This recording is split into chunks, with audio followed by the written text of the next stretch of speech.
Welcome to the Executive Coach for Moms podcast, where we support women who are attempting to find balance and joy while simultaneously leading people at work and at home. I'm your host, Leanna McGrath, former tech exec turned full-time mom, recovering perfectionist and workaholic, and certified executive coach. Hi, everyone. Welcome back to the show. Thank you so much for joining me today for this fourth installment of the Taking Care of Yourself series. If you've been following along, we've been on a journey together. We started off talking about the simple but radical truth that you are worthy of having needs and of having those needs met.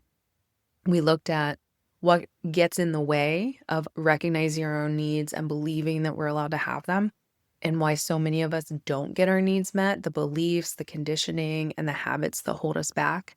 And I shared practical strategies for recognizing our own needs. And then last week, we heard from Laura, who so beautifully shared her story about how she shifted from always prioritizing everyone else's needs over her own, and that leading her to burnout multiple times, to actually moving more inward, getting to know herself, recognizing her own needs, and starting to believe she was worthy of prioritizing them. And she talked about what her life looks like now. So I hope you enjoyed hearing that story. And today we are going to take it to the next level, because once you know what your needs are and you've identified the mindsets that might be holding you back, what comes next? Well, naturally, it is figuring out how to actually meet our own needs and really learning to advocate for our needs at work and at home. And I think when it comes to needs that we can meet ourselves that don't involve other people, such as, I feel thirsty right now, so I'm going to get myself a glass of water. I need a break, so I'm going to go take a little walk outside and get some fresh air. Those kinds of needs that don't necessarily impact other people, or that we don't need somebody else to do for us, that we can just take care of on our own. I think doing those little things on a more regular basis, more consistently practicing it, is a really important step toward advocating for our needs, because we have to become the kind of person who believes that our needs are important and who meets our needs. We have to signal that to ourselves by doing it, by meeting those needs on a regular basis. And when we do that and we signal to ourselves, we also signal to others that, number one, that we're that kind of person. Number two, that it's okay to meet our own needs. If you are a leader, as many of you are, that's an important precedent to set. I know everyone leads a little bit differently, but as a leader, I have always believed that while I want to always take care of my people, I also want to trust that they've got their own backs too, and that they know what they need and that they know how to take care of themselves. But it really starts with me modeling that behavior for my teens and for my kids. We need to get in the practice of doing that. But what about when it comes to someone else being involved in meeting our needs, such as we need more money, more recognition at work, or a promotion, or a raise, or we need our partner to do something differently. We need our kids to do something, right? Whenever there are things that involve other people. So that's really what I want to focus on today. So before we jump into the how, I just want to acknowledge why this feels so uncomfortable. We've talked about why it feels so uncomfortable just to have needs in the first place. But I want to talk about why it feels uncomfortable for us to voice them, to put them out there to other people, because it's kind of a vulnerable place in many ways whenever we are asking someone else to help us meet our needs. Many of us carry the fear that advocating for our needs is selfish, that it's inconvenient, or that it makes us too much. And I think in some ways that may even feel true, right? Because like at work, you might really be asking your employer for more. At home, you might really be asking your partner for more. But I think The thing we talked about in the first 2 episodes is so important that I think applies here as well. When your needs are met, it is better for everyone. And I think that is such an important thing for us to remember, that when we have needs and we want to advocate for them, that is not a selfish act.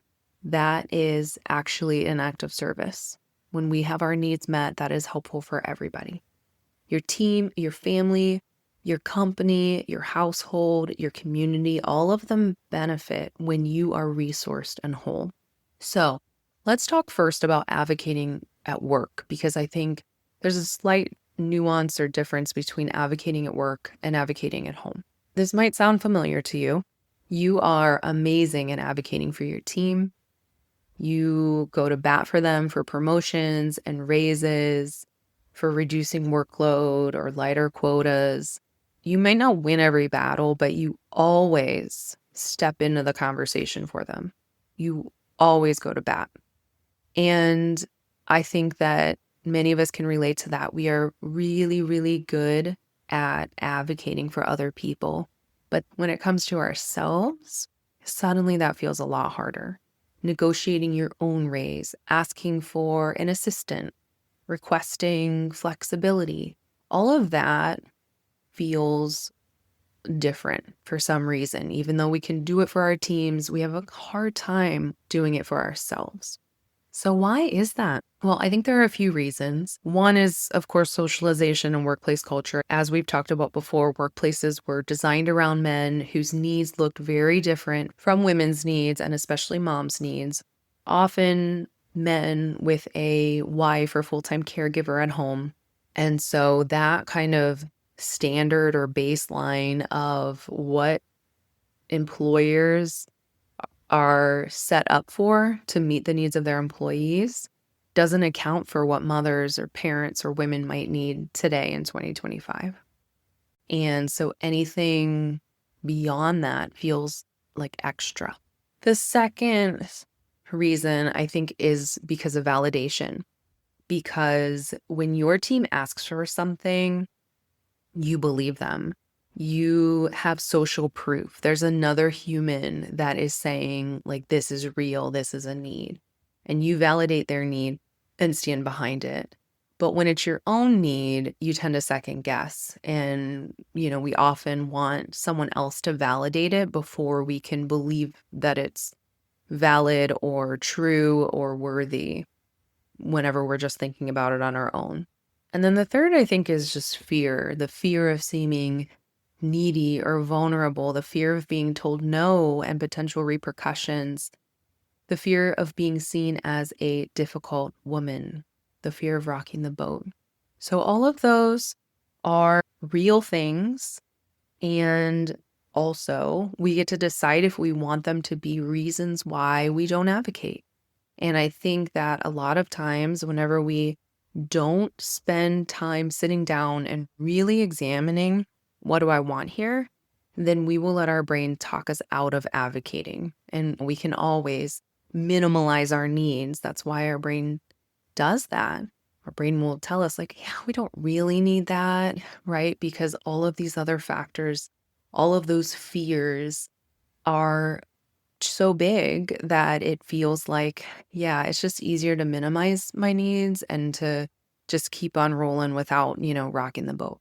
So I think now we're going to get a little bit more meta here, because I think there are really two layers of needs here. The first is, what is my need in the first place? Like, what is the pure need that I am thinking about advocating for? Whether it's time off or more resources, whatever it might be, getting clear about what is that need. And then we need to go another layer deep and ask ourselves, what do I need in order to be able to advocate for that? And from the last few episodes, you've learned all about that first part of how to identify your needs. So I'm going to assume here that you've identified what your need is. If you haven't, then go back and listen to those and work on identifying the need. And then let's talk about the second part of, what do I need in order to advocate? Here's what I recommend for a process of examining that and figuring out what it is. First, I think it's important to examine your beliefs, write them down. What do you believe is reasonable to ask for at work? So if you are thinking about advocating for a more flexible schedule so that you can get your kids off the bus and spend some time with them before they go to their after school activities and then working while they're at their activities, then you need to really sit down and ask yourself and write down, what do I believe is reasonable to ask for? And what do I believe is off limits? Just naming these beliefs really will help to show you what is present here. Because whether you choose to advocate or not, it's really important to get clear on all the factors at play. It might be something that your dad said when you were 7 that you don't even realize is there. I remember my dad always said, "You don't cry at work." Anytime I would feel that sting come in for tears, I would think of that and be like, "No, I can't." It wasn't super conscious. I mean, I knew I was thinking it, but I didn't question it. I didn't spend time saying, "What do I believe about that?" And so until we lay it all out on the table and take some time looking at those deep-seated beliefs that have been planted, usually by other people, by our culture, by our society, we don't know what's at play here. We don't know what's at play when we walk into the room to advocate for ourselves. And so it's really, really important to get clear on that first. That's one thing I recommend doing, naming those beliefs so you understand what's shaping your behavior. And then also looking at, what are you conflating or what are you putting onto others? What do you believe that then you are assuming everyone else believes? And is that true? Is it true that they believe it too? What have they actually said that they believe? Another thing is to seek validation where it's helpful. If we notice that we are great at advocating for something, whenever we hear that somebody else needs it, that might tell us that validation before going into the conversation might be helpful. So talking with a trusted friend, a mentor, a coach, an advisor. I think sometimes just saying you need out loud and hearing someone respond with, "Yes, that is a completely valid need," is so important for whenever you walk into a conversation with your employer. And then the third thing is to write down why having your needs met will benefit the organization. Just like you do when you advocate for your team, obviously, we always want to provide a business case. Spell out why this matters, not just for you, but for your effectiveness, for your impact, for your ability to contribute. You can present a business case for why having a more engaged employee is important and how that impacts the business. That framing makes it easier to believe in yourself and to communicate the value. And also, it takes some of the emotional attachment out of it because it's more about, hey, this is a real business case. This is not just me asking for extra things. And yes, the 25-year-old single guy might not be asking for this, but he needs different things to be effective here. I need different things to be effective here. And so we want to make sure that all of our employees are effective. And then I think you have the opportunity, whenever you go and have this conversation or however you decide you want to approach advocating for your needs, there's an opportunity to learn something about the organization and gather data. If you ask for something and are told no, that's data, that's information. If the culture labels you as too needy for a reasonable request, that's also information. I think that sometimes it might reveal that maybe this company isn't the right fit for you in this season, and you can decide what to do about that. For example, if your request to have a more flexible work schedule is denied, then you have the opportunity to step back and say, okay, do I want to continue working this schedule? Is this working for me? Can I make this work? Maybe are other things that I want to change that would make me feel better about the situation. Or maybe there's another company that might be a better fit for me or another position at this company that might be a better fit so that I can make sure that all of my needs are being met. But again, I think when we are told no, that does not mean that the organization doesn't value us. It doesn't mean there's something wrong with us. It simply gives us some information that we can decide what we want to do with. Okay, so that is advocating at work. I want to talk about advocating at home. The dynamics are a little bit different. I think culturally, women are in many cases still expected to do it all, to work like we don't have kids and to parent like we don't work. Even in households where chores and responsibilities are split, old expectations often linger. I know for myself, if my mother-in-law comes to visit and the house is a mess, my first instinct is to feel like it's a poor reflection on me, not on my husband, even though we're both responsible for the household.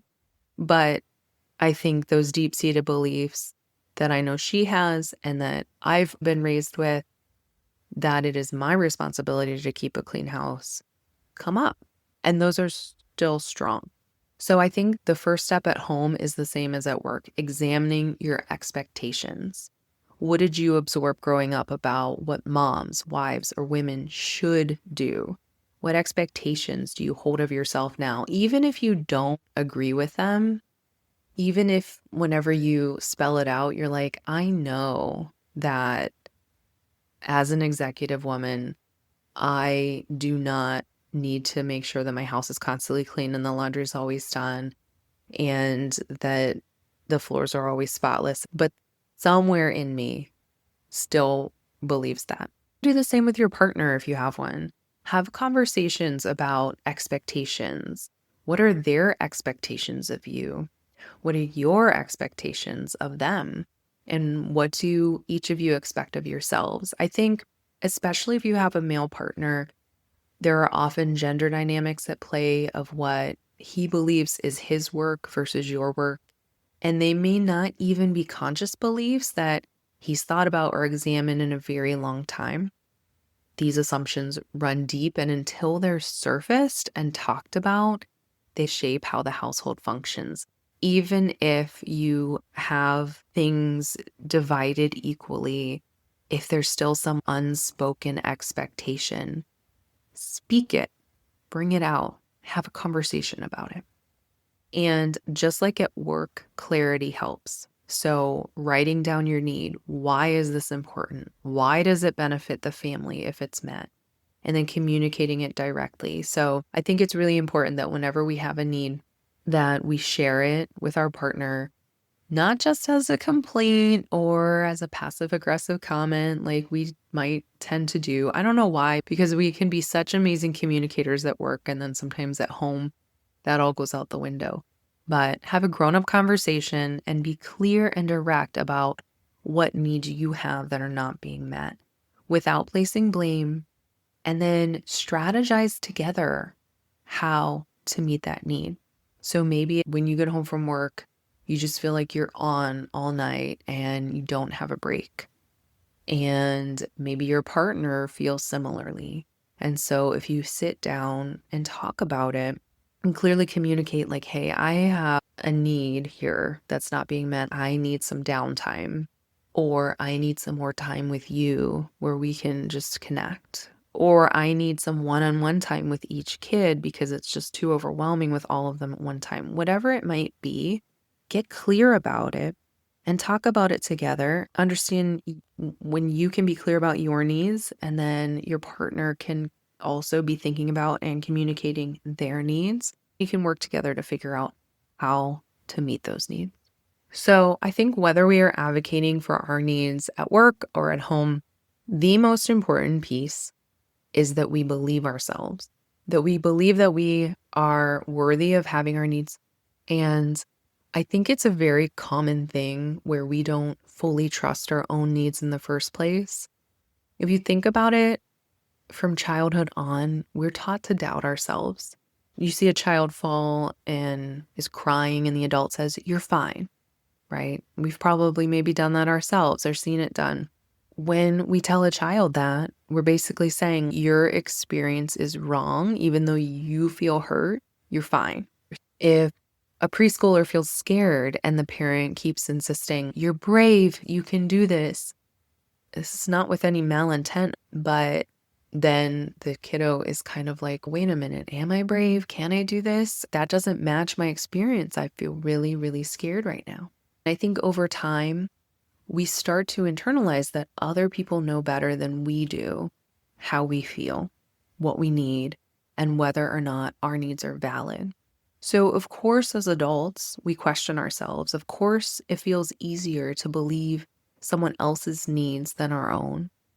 And I think with societal messages telling women what we should need in terms of diets or beauty products or quick fixes, it's no wonder that we feel kind of disconnected from our inner compass. So I just want to validate that and call that out because I think it's really important to recognize that whenever we don't believe that we have a need, when we don't believe ourselves, that makes it so much harder to advocate. Whenever we advocate for our teams, we are only going to advocate if we believe that their need is valid reason for asking for it. And so that is the most important part, really believing ourselves whenever we have a need. And the work then is to come back to ourselves, to listen and to check in and to honor what we actually need. And we'll be talking about that more next week in my conversation with Melissa. So here are the core ideas I want to leave you with. Meeting your needs is the foundation. Advocating for them is the practice. And believing you're worthy of having those needs met is the mindset that makes it possible. Believing yourself when you have a need. And when you have that conviction, when you truly believe that your need is valid and that it will help others around you, advocating feels a lot easier. Whether it's at work or at home, you have the skills. You've advocated for others before. Now it's about extending that same belief and commitment to yourself. And if this feels hard, that's okay. Just start small, build the habit. And remember, it's a choice. Is it more uncomfortable to advocate or to keep living with unmet needs? You get to decide.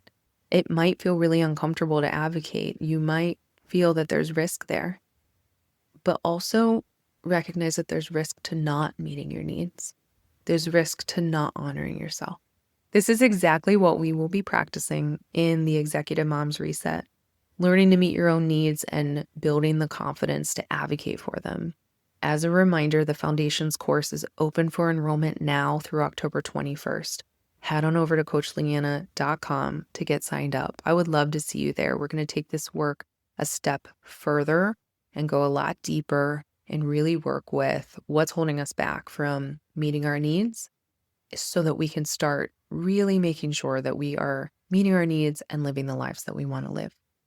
Thank you so much for tuning in, everybody, and I will see you back next week for another amazing conversation all about taking care of yourself. Have a great week, everyone. Bye-bye. If you're loving what you're learning on this podcast, I want to invite you to come join me for the Executive Mom Reset. We offer both one-on-one and group coaching formats, and our next group is starting in October 2025. I created the Executive Mom Reset to help high-achieving moms feel less anxious, more confident, and more in control of their lives. Instead of feeling like you're being pulled in 100 different directions, you'll learn how to pause, reset, and approach challenges with clarity and confidence. You'll stop running on autopilot, stop second-guessing yourself all the time, and stop letting stress, guilt, and overwhelm dictate your day. You'll walk away with the tools and the confidence that you can use every day to feel stronger, more empowered, and more in alignment with the life you want to be living. Head on over to CoachLeanna.com to learn more and to get signed up. I really hope to see you there.